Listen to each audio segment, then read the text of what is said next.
मेरा हुलिया चेंज हो जाता था एक मजदूर का रूप में धार के। मेरे हाथ से जो ना वो एक दफ़ा रेडी बजरी की जो ना वो गिर गई।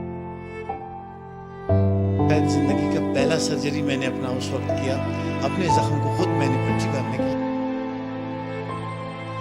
मुझे आधी दिहाड़ी में फारिग कर दिया। मैंने कहा वो मजदूर में था। मेरी आंखों में आंसू आ गए जब मैं गया। ये कॉलेज, ये बिल्डिंग, जहाँ मजदूरियाँ, जहाँ मेहनतें, और इस इदारे में मैं एज ए डॉक्टर पोस्टिंग में। अस्सलामुअलैकुम नाज़रीन, आप देख रहे हैं सोशल डॉट पॉइंट। मैं हूं आपका होस्ट राज में जंजुआ। आज हम आपको ऐसे शख्स से मुलाकात करवाने जा रहे हैं जो कभी एक बिल्डिंग के अंदर, जब बिल्डिंग की बुनियाद रखी गई, वहां पे एज ए लेबर काम किया करते थे। और एक रात ऐसी आई कि उनसे मजदूरी की रेडी ट्रॉली गिर गई, जिस पर ठेकेदार ने उन्हें आधी दिहाड़ी तकरीबन 15 रुपये देकर उन्हें मजदूरी से निकाल दिया गया। फिर उसी बिल्डिंग के अंदर एज ए स्टूडेंट रहे और उसी बिल्डिंग के अंदर as a doctor, as a surgeon खिदमत अंजाम दे रहे हैं। डॉक्टर से मजदूर तक, अगर आज़म मजबूत हो तो कुछ भी नामुमकिन नहीं। इसी हवाले से हमारे साथ मौजूद हैं डॉक्टर आज़म, जो कि एक मज़दूर हुआ करते थे, उसके बाद वो सर्जन बने, पीटीवी न्यूज़ कास्टर बने, और इसके अलावा उनकी लिटरेचर में काफ़ी खिदमत रहीं। आइन जानते हैं इनकी कहानी इन्हीं की ज़ुबान। अस्सलाम वालेकुम डॉक्टर साहब। वालेकुम सलाम। डॉक्टर साहब, हमें बताएं ये कैसा एक मज़दूर से लेकर डॉक्टर तक सफ़र रहा, उसके अलावा जो आपकी खिदमत हैं वो कैसी रहीं, इनके दरमियान में क्या मुश्किलात का सामना करना पड़ा? जी, बहुत शुक्रिया, आप मुझे माजी में ले गए। तो जी, मैं माजी आपके साथ शेयर करूँगा कि मैं एक मेडिकल स्टूडेंट था। ये 1980 और 81 का ज़माना है। I was studying in Bolan medical college. तो चूँकि एक सेल्फ मेड स्टूडेंट्स की हैसियत से मैंने लाइफ का आगाज़ किया, तो पार्ट टाइम जॉब की तलाश में था, क्योंकि मेडिकल के एक्सपेंसेस, किताबें और अखराजात उस ज़माने में अफोर्ड करना शायद मेरे बस में नहीं था। तो मैंने अंदर से तहैया किया था कि ख़ुद ही अपनी मनाजिल तय करते रहना है और अचीवमेंट्स करने हैं। तो पढ़ने के साथ साथ मैंने एक पार्ट टाइम जॉब की तलाश शुरू कर दी। तो हुआ यूँ कि मैं वहाँ पे बोलान मेडिकल कॉलेज में ही, जो नई बिल्डिंग थी वहाँ की कंस्ट्रक्शन हो रही थी। हमारी जो कॉलेज या एजुकेशन थी वो ओल्ड मेडिकल कॉलेज की बिल्डिंग में थी, और जो कंस्ट्रक्शन थी नई कॉलेज की वो बोलान मेडिकल कॉम्प्लेक्स के नाम से शुरू थी। तो मैंने वहाँ पे जाके अपने लिए एक पार्ट टाइम जॉब तलाश किया, लेकिन वहाँ पे 2 शिफ्टों में काम हुआ करता था। मॉर्निंग शिफ्ट भी थी और नाइट भी थी। चूँकि मैं मॉर्निंग में मेडिकल स्टूडेंट था, तो मैंने जाके जब वहाँ पे अपने लिए काम तलाश करने की खातिर ठेकेदार साहब से बात की कि मुझे काम दे दें। तो उसने बोला आप सुबह आ जाएं। मैंने कहा मैं सुबह नहीं आ सकता हूँ, सुबह मेरी मजबूरियाँ हो रही हैं।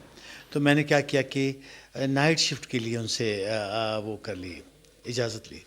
खैर उन्होंने मुझे काम करने की इजाज़त दे दी। अब नाइट शिफ्ट में होता यूँ था कि सुबह मैं कॉलेज, अपनी क्लासेस, अपनी लैब वगैरह सारे जो होते थे मैं करके, उनकी नाइट शिफ्ट जो थी वो रात 9 बजे शुरू होती थी।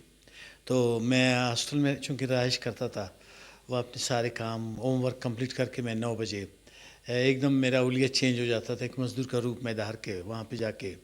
और वो जो कंस्ट्रक्शन के रूटीन के काम होते हैं, बजरी, रेडी, सरिया वगैरह वगैरह, अल्हम्दुलिल्लाह मैं वहाँ पे काम करता था। तो ये सिलसिला चलता गया। वहाँ पे कुछ हुआ यूँ कि कॉलेज की बिल्डिंग भी थी, अस्पताल की बिल्डिंग भी थी, वहाँ पे हॉस्टल्स, यानी बहुत बड़ा प्रोजेक्ट था। उस पर एट ए टाइम बहुत जगहों पे काम हो रहा था। तो अल्हम्दुलिल्लाह मुझे खुशी है कि मैंने इस कॉम्प्लेक्स के हर कोने कुदरे में अपने पसीने की खुशबू बहाई है वहाँ पे। तो एक दफ़ा क्या हुआ कि मैं उस ज़माने में मेरे वेट बहुत कम थी, वज़न, और मैं स्टूडेंट भी था और पढ़ाई का बोझ अलग था और काम का अलग था। तो मेरे हाथ से जो ना वो एक दफ़ा रेडी बजरी की जो ना वो गिर गई। तो ज़मीन थोड़ी सख्त थी, मुझे घुटने में चोट भी लग गई यहाँ पे। तो मैं झुक गया एकदम। जो चादर होती है, पट्टू जिसको हम कहते हैं, उससे मैंने एक टुकड़ा काट के, शायद ज़िंदगी का पहला सर्जरी मैंने अपना उस वक्त किया, अपने ज़ख्म को ख़ुद मैंने पट्टी भरने के लिए मैं झुक गया और मैंने अपनी ज़ख्म की ड्रेसिंग कर ली। फिर हुआ यूँ कि ठेकेदार साहब की नज़र जब पड़ गई, उसने कहा कि भाई आप काम नहीं कर सकते हैं, आप छोड़ के चले जाएँ। मैंने कहा ऐसे कि मुझे सुबह तक तो आप काम करने दें, मेरा दिहाड़ी पूरा हो जाए। उस ज़माने में दिहाड़ी जिसे हम कहते हैं ना, यौमिया, वो 30 रुपये दिहाड़ी हुआ करती थी। تو اس نے مجھے وہ بھی نہیں کرنے دیا، اس نے مجھے آدھی دیہڑی پہ فارغ کر دیا. تو میں آدھی دیہڑی لے کے 15 روپے اپنے کام شروع. اس کے بعد جو آپ نے بات کی پی ٹی وی کی، تو چونکہ میں ایک اپنی پارٹ ٹائم جاب کو کنٹینیو کرنا چاہ رہا تھا، تو اس زمانے میں مجھے نیوز ریڈنگ کا تھوڑا سا کسی نے بتایا کہ یہاں پی ٹی وی میں نیوز کاسٹرس کی جو ہے نا وہ آڈیشن ہو رہی ہے. تو میں نے اپلائی کر لیا اینڈ آئی واز سلیکٹڈ الحمدللہ. پھر میں نے as a part time job P T V میں بھی کافی عرصے تک نیوز کاسٹنگ بھی کی اور نیوز ٹرانسلیشن بھی کیا. تو یہ منازل بھی مجھے اپنے سفر کے اختتام تک کافی انہوں نے کام دیا. اور اس وقت میں بڑے خوشی سے کہہ رہا ہوں کہ مجھے پی ٹی وی سے بیسٹ نیوز کاسٹر کا ایوارڈ بھی مل چکا ہے. سر ہمیں وہ واقعہ بتا دیں جب 24 سال بعد وہی ٹھیکیدار آپ کے پاس بی ایم سی میں ایک سرجیکل کرانے آیا تو وہ کیا واقعہ تھا؟ جی، ہوا یوں کہ وہ وقت گزرتا گیا اور منازل طے ہوتے گئے. ایم بی بی ایس ہو گیا، پوسٹ گریجویشن ہو گیا، پوسٹنگیں ہو گئیں. میں بیٹھا ہوا ہوں او پی ڈی میں اسی کالج میں ایز اے سرجن. تو دیکھتا ہوں کہ ایک مریض آ گیا، بزرگ آدمی تھا، اپنے ساتھ اپنے بیٹے کو لے کے آیا تھا. تو جیسی میری نظر اس پہ پڑ گئی میں فلیش بیک میں چلا گیا. او مائی گاڈ، یہ وہ بندہ تھا جس کے ساتھ میں نے ایز اے مزدور کام کیا تھا، اور وہ اس وقت ایک مریض کی حیثیت سے میرے سامنے آیا. میں نے اٹھ کے اس کا استقبال کیا، اس کو بڑے آنر سے بٹھایا. تو وہ پریشان ہو گیا کہ ڈاکٹر صاحب مجھ پہ اتنی مہربانی ہے کیوں کر رہے ہو. میں نے کہا میرا اور آپ کا ایک گہرا رشتہ ہے، اور میں آپ کا شاید احسان کا بدلہ چکانے کے لیے آج کچھ کروں گا. بولا کیوں؟ میں نے کہا آپ مجھے بتا دیں کہ آپ کی ٹھیکیداری ابھی تک ہے یا ختم ہو گئی. تو وہ ایسا سوچنے لگا. بولا مجھے تو بہت عرصہ ہوا ٹھیکیداری، جب یہ بی ایم سی میں کرتا تھا. میں نے کہا اسی کا میں آپ سے پوچھ رہا ہوں. تو آج سے 20-25 سال پہلے تک تو آپ کو یاد ہوگا. بولے جی مجھے یاد ہے. میں نے کہا ایک نائٹ شفٹیں ہوتی تھی آپ کی. بولا وہ بھی مجھے یاد ہے. آپ کیوں پوچھ رہے ہیں؟ میں نے کہا ایک غریب سا لڑکا مزدور کی حیثیت سے آپ کے ساتھ ریڑھی بجری کا کام، یہ تو آپ کو یاد نہیں ہوگا، میں بتاؤں گا. بولا آپ بتائیں آپ یہ باتیں مجھ سے کیوں پوچھ رہے ہیں؟ میں نے کہا وہ مزدور میں تھا. آئی ایم پراؤڈ ٹو سے جب میں نے اس کو یہ بتا دیا کہ میں ہی وہ لڑکا تھا جو آپ کے ساتھ آج سے اتنے سال پہلے مزدوری کی حیثیت سے میں یہاں پہ ریڑھی اور بجری اور مسالے کا کام کرتا تھا، میں وہی ہوں. اسٹارٹ ویپنگ، پریشان ہو گیا. میں نے ظلم کیا، آپ کو کام سے نکالا. میں نے کہا نہیں، آپ نے بڑا احسان کیا مجھ پہ. آپ کا وہ احسان میں بھول نہیں سکتا ہوں کہ آپ نے مجھے برے دنوں میں کافی سپورٹ کیا. میں نے اپنی اسٹڈیز کنٹینیو کی، اپنی کتابیں، اپنی فیس، اپنے اخراجات ہاسٹل کے، کالج کے میں نے افورڈ کرتا گیا. تو this is how then I operate on that gentleman by myself. تو اس کو مطلب ایک آنر دیا میں نے کہ میں نے یہ آپ کا آپریشن کیا. اچھا سر، جب آپ کا پہلا دن تھا as a doctor B M C گئے تو اس کو آپ نے جب ماضی کو یاد کیا ایز اے جب لیبر تھے تو کیا فیلنگ آئی آپ کو؟ بہت خوبصورت فیلنگ تھی اس دن جب ہمارے نوٹیفیکیشن ہو گئے اور میں as a doctor M B B S کے بعد. تو میں صبح گھر سے مجھے یاد ہے نماز پڑھ کے عبادتیں کر کے، میری والدہ مرحومہ حیات تھیں، ان سے قدم بوسی کر کے میں نکلا، اور خوشی خوشی کرتے ہوئے میری آنکھوں میں آنسو روان تھے جب میں گیا اپنی جاب کو. میں نے جوائن کر لیا.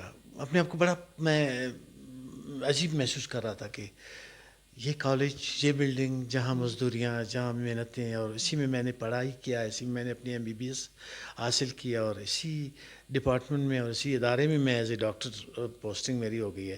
تو عجیب مطلب میں بیان نہیں کر سکتا. بڑی خوشی تھی، شاید میری زندگی کی سب سے جو پلیجریبل ڈے میں کہوں اس کو، خوشی جو فیلنگس تھی وہ وہی دن تھا. سر ان نوجوانوں کے لیے میسیج دے دیں جو اس دور میں چھوٹے سی مسائل کو لے کے اپنے کو دھوکہ دے رہے ہیں، تو ان کے لیے کیا میسیج دینا چاہیں گے؟ نئی نسل کو اور آنے والے دوستوں کو، چاہے کسی بھی فیلڈ میں ہوں، میڈیکل ضروری نہیں ہے، انجینئرنگ میں ہوں، روزگار میں ہوں، کوئی نہ کوئی ذریعہ اپنا وہ کرے، بے شک اپنی تعلیم میں ہوں، کسی چیز کو اپنے لیے رکاوٹ نہیں سمجھیں. منزلیں چلنے سے ہی حاصل ہو جاتی ہیں، رکاوٹیں آ جاتی ہیں منازل میں، تکلیفیں آ جاتی ہیں، موسمیں بدلتی ہیں، لیکن اندر سے جذبہ جواں ہو، ہمت ہو، تو میرے خیال میں کوئی چیز بھی آپ کو آپ کی منزل سے پیچھے نہیں ہٹا سکتا. میں نے تہیہ کیا ہوا تھا کہ جیسا بھی ہو مجھے ڈاکٹر بننا ہے، تو الحمدللہ میں نے کر لیا نامساعد حالات کے باوجود بھی. کہ میں ایک طرف سے پڑھائی کرتا تھا، ایک طرف سے میرے پریکٹیکل ہوتے تھے، اور ایک طرف سے میں پارٹ ٹائم، مجھے 2-3 گھنٹے بھی کہیں ملتے تھے. میں اپنی جاب کو اٹیچ کیا ہوا تھا، جنہوں نے مجھے کافی مطلب سپورٹ دیا. تو آنے والے نسلوں کو، دوستوں کو میں یہ کہوں گا کہ کبھی بھی ہمت نہیں آ رہے آپ لوگ. منازل آپ لوگ کی چلنے سے ہی آپ ان کو ملیں گی. बैठने से कोई चीज़ हासिल नहीं होगा और छोटी-छोटी जो रुकावटें हैं, इनको अबूर किया जाए। किसी भी चीज़ को अपनी मजबूरी हम न समझें। मजबूरियाँ खुद हमें ऐसे मनाजिल की तरफ ले जाती हैं जो ज़िंदगी में अमर हो जाती हैं। बहुत शुक्रिया। जी नाज़रीन, ये हमारे साथ मौजूद थे सर्जन डॉक्टर आज़म मंगोल सईद साहब। ऐसे नौजवान जो अपने छोटे से मसाइल की वजह से अपने आप को धोखा दे रहे हैं, जो कहते हैं हम कुछ नहीं कर सकते, उनके लिए एक मिसाल है। मिलेंगे एक नई वीडियो के साथ, आप देखते रहें सोशल डॉट पॉइंट। अल्लाह हाफिज़।